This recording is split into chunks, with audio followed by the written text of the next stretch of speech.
ఆదాయానికి మించిన ఆస్తుల కేసులో అరెస్టైన రవాణా శాఖ మహబూబ్ నగర్ డిప్యూటీ కమిషనర్ కిషన్ గురించి ఏసీబీ కూపీలాగుతున్నారు. విచారణలో ఆసక్తికర అంశాలు వెలుగులోకి వస్తున్నాయి.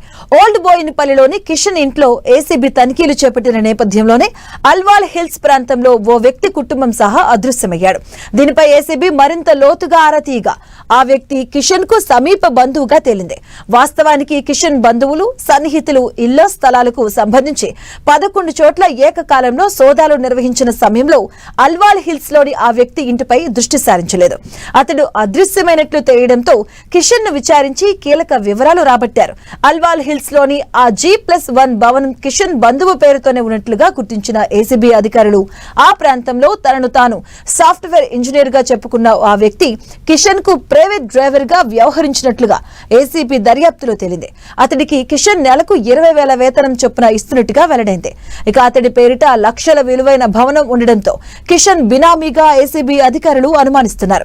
కిషన్ కు సంబంధించి ఆర్థిక లావాదేవీలన్నీ అతడే చూసేవాడని గుర్తించినట్లుగా సమాచారం. ఆ వ్యక్తిని ఆధీనంలోకి ఇంకేమైనా ఆస్తులున్నాయా అనేది తేలుతుందని ఏసీబీ భావిస్తుంది. ఇక ఓల్డ్ బోయినపల్లిలోని కిషన్ ఇంటికి మంగళవారం ఉదయం ఏసీబీ అధికారులు వెళ్లిన సమయంలో ఆయన తొలుత కొంతసేపు బాత్రూమ్ లోనే ఉండిపోయారు.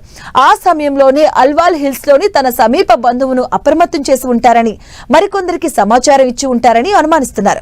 ఆయన సెల్ ఫోన్ లో డేటా తొలగించి ఉండడంతో దాన్ని FSL కు పంపించి రీట్రీవ్ చేయాలని అధికారులు భావిస్తున్నారు. తద్వారా మరింత కీలక సమాచారం లభ్యమవుతుందన్న అంచనాకు వస్తున్నారు.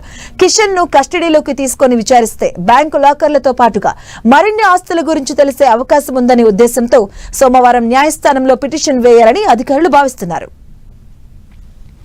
కిషన్ కొన్నాళ్ల క్రితమే భారీగా ఆస్తిని విక్రయించినట్లుగా అధికారులకు సమాచారం అందినట్లుగా తెలుస్తుంది.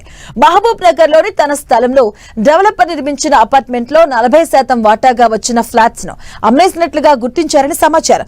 1994లో Kishan assistant motor vehicle inspector గా నియమితులయ్యారు.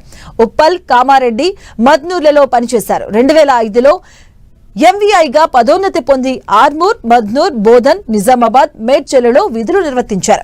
2016 నుంచి 2020 కాలంలో మేడ్చల్లో ఎంవీఐగా పనిచేసిన అనంతరం ఆర్టీఓగా పదోన్నతి పొంది అక్కడే గత ఏడాది ఫిబ్రవరి వరకు కొనసాగారు. అనంతరం బదిలీపై హైదరాబాద్ వెస్ట్ జోన్ కు వెళ్లారు.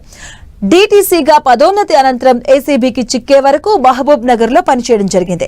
ఇక ఈ క్రమంలో అక్రమార్జన ద్వారా తనతో పాటు తన కుటుంబ సభ్యుల పేరిట 10.45 కోట్ల మేర కూడబెట్టినట్లుగా ఏసీబీ దర్యాప్తులో తేలింది. వాస్తవానికి ఉద్యోగంతో పాటు ఇతర ఆదాయ మార్గాల ద్వారా ఆయనకు కేవలం 3.5 కోట్లే సమకూరాయి. ఇక అదే సమయంలో కుటుంబ నిర్వహణకు 65 లక్షల వరకు వ్యయమైంది.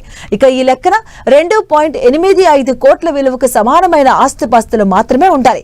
కానీ 7.6 కోట్లు అదనంగా ఉన్నట్లుగా తేలింది. ఇక ఈ క్రమంలోనే ఆయనపై ఆదాయానికి మించిన ఆస్తుల కేసు నమోదు చేసి అరెస్ట్ చేయడం జరిగింది.